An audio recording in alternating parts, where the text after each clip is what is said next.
Selamat berjumpa kembali bersama saya di channel YouTube yang sama. Pada kesempatan kali ini, saya akan menjelaskan mengenai cara mengasah gergaji belah. Gergaji itu pada umumnya terbagi dua. Yang pertama gergaji belah, yang kedua gergaji potong. Nah, sebelum melangkah lebih lanjut, alangkah baiknya kita mengetahui perbedaan gergaji belah dengan gergaji potong. Kita dapat dengan mudah membedakan antara gergaji belah dengan gergaji potong. Karena gergaji belah akan berbentuk, matanya akan berbentuk seperti pahat yang berbentuk kecil. Sementara pada gergaji potong, matanya akan berbentuk seperti pisau-pisau yang berbentuk kecil. Gergaji yang seperti ini hanya cocok untuk membelah papan yang memiliki ketebalan kurang dari 3 cm. Nah, untuk kayu-kayu yang lebih dari 3 cm, ini digunakan bukan gergaji yang seperti ini yang digunakan, tapi ada gergaji lain, gergaji belah lain yang digunakan. Biasanya gergaji belah memiliki ketebalan yang lebih tipis dari gergaji potong. Ini gergaji belah ini tebal dikarenakan dia asalnya dari gergaji potong yang saya kikir menjadi gergaji belah, sehingga ketebalannya itu lumayan tebal, 0,9. Dalam gergaji belah, ketebalan itu sangat mempengaruhi sekali. Bilah yang bagus biasanya itu tipis, sekitar 0,8, tetapi dia kaku. Semakin tipis dan semakin kaku, maka semakin bagus gergaji tersebut. Sebelum mengasah, ada beberapa hal yang harus kita perhatikan agar gergaji belah berfungsi dengan baik. Yang pertama adalah tingkat kelurusan dari gergaji tersebut. Dari ujung sini sampai ujung sini itu harus lurus, harus benar-benar lurus. Maka jika ada bengkok, Anda betulkan saja dengan cara seperti ini.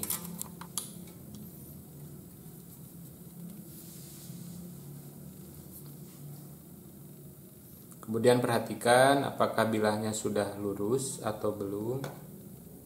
Pada bilah yang memiliki baja per kualitas rendah, biasanya apabila kita bengkokkan seperti ini, maka dia akan bengkok ke sini. Lalu dibengkokkan ke sini, maka akan bengkok ke sini. Biasanya baja-baja yang memiliki kualitas baik itu walaupun bengkoknya sedikit itu kan sulit dibetulkan. Selanjutnya pastikan bahwa tidak ada karat di bagian bodinya, di bagian show plate atau show blade ini. Jika ada karat, maka sebaiknya Anda bersihkan karena karat tersebut akan memberi gaya gesek tambahan pada saat kita menggergaji.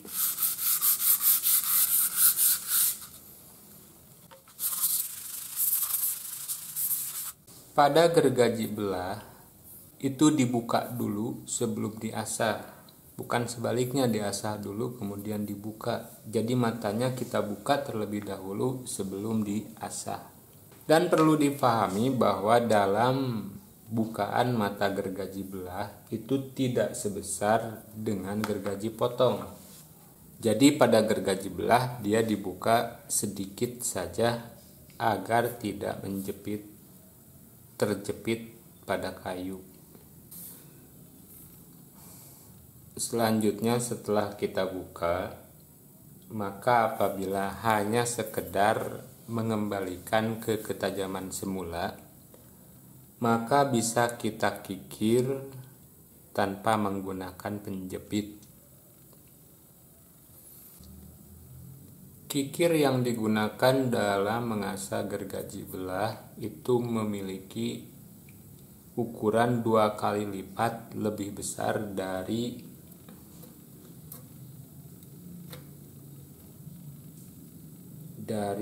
giginya. Ini adalah kikir ukuran 6 inci. Kemudian perhatikan juga handle, walaupun tidak penting-penting amat. Handle kikir itu berbeda dengan handle pahat, baik pahat bubut, pahat mortis, atau pahat paring. Letak perbedaannya adalah dari panjang handle-nya. Jadi seberapa besar apapun kikir itu handle-nya akan pendek. Nah, di sini ada contoh. Coba dibandingkan. Maka akan pendek. Ini juga akan pendek. Ukurannya adalah segini.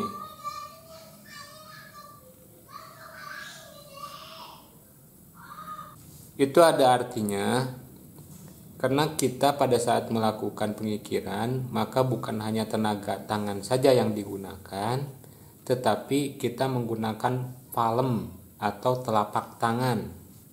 Jadi kita mendorong juga dengan menggunakan telapak tangan. Dan pahami juga memegang kikir yaitu dengan cara telunjuk disimpan di sini.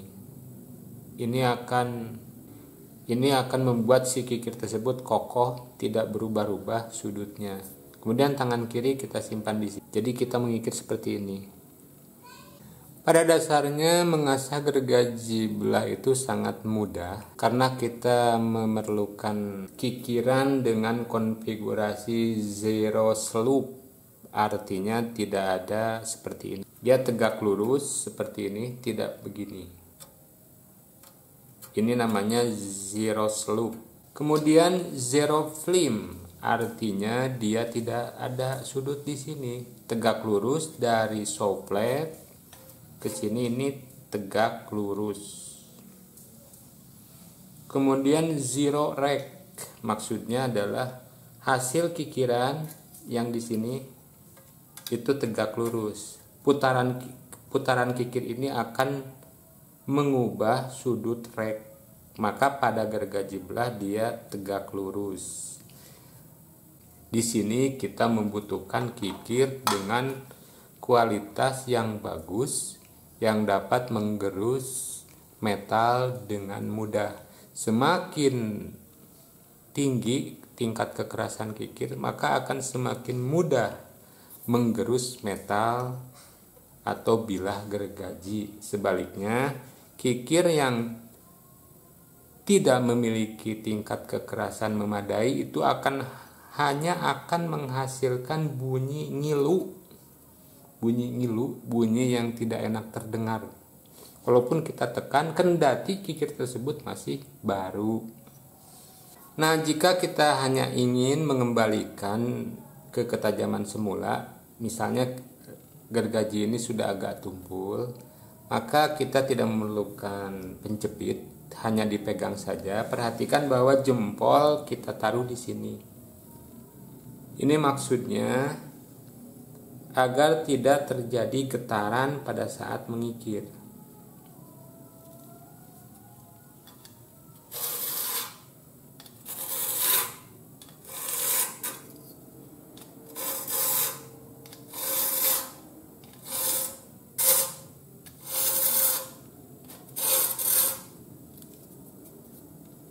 Semua gigi dikikir, tidak ada yang dilewati.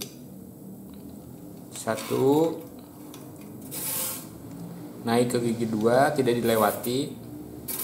Ini tidak dilewati, semuanya seperti itu sampai selesai.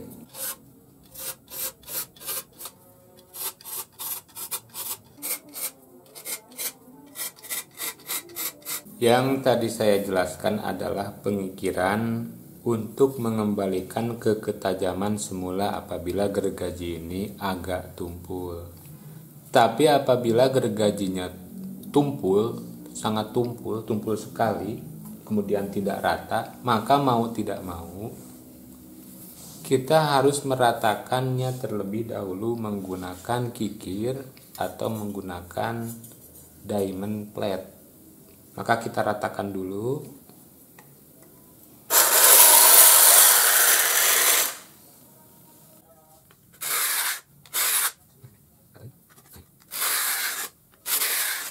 Sesudah dirasa cukup meratakan giginya, kita lanjut dengan mengasah. Tetapi pada pengasahan kali ini tidak bisa dipegang menggunakan tangan seperti yang kita lakukan tadi. Ini harus mau tidak mau harus dijepit dalam ragum atau catok karena kita membutuhkan tenaga yang cukup untuk melakukan gerusan terhadap gigi gergaji.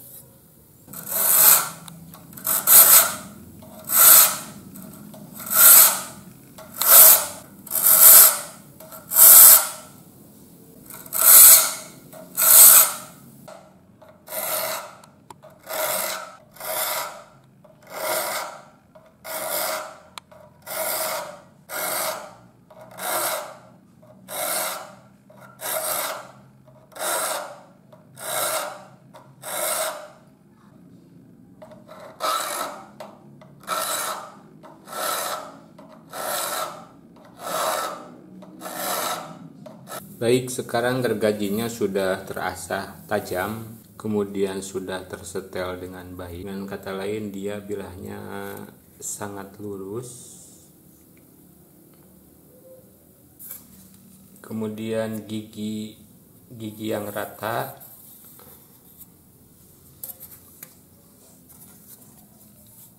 Atau dinamakan dengan poin lain. Poin lain itu adalah garis yang berada pada bagian atas garis imajiner yang berada pada bagian tip atau ujung gergaji. Kemudian baseline yang rata. Baseline itu adalah bagian garis yang berada di sini. Garis yang berada pada pertemuan antar galet.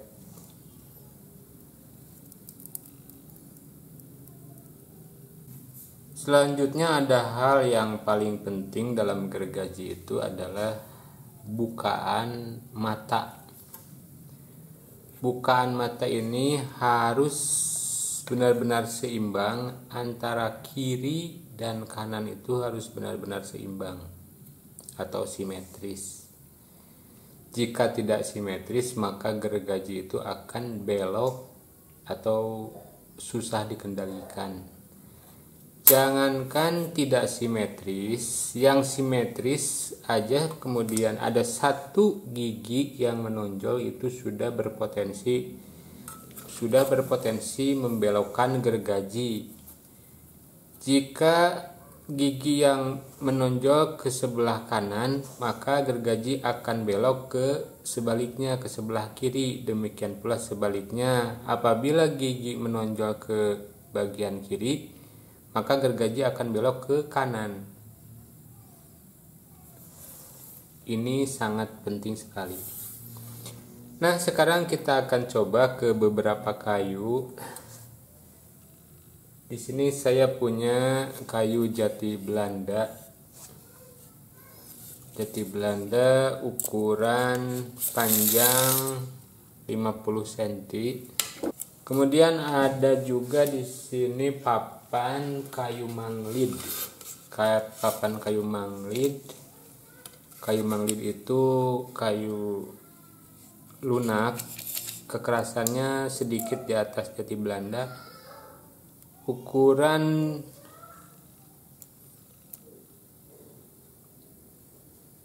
ukuran 1,8 cm. Ada lagi kayu manglid yang tebal, ini bekas workbench dulu sebelum bikin yang baru. Kayu manglid yang tebal, ukurannya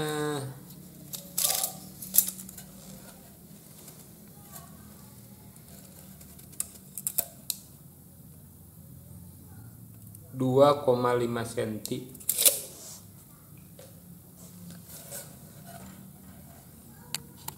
Kayu-kayunya saya garis dulu menggunakan tusuk.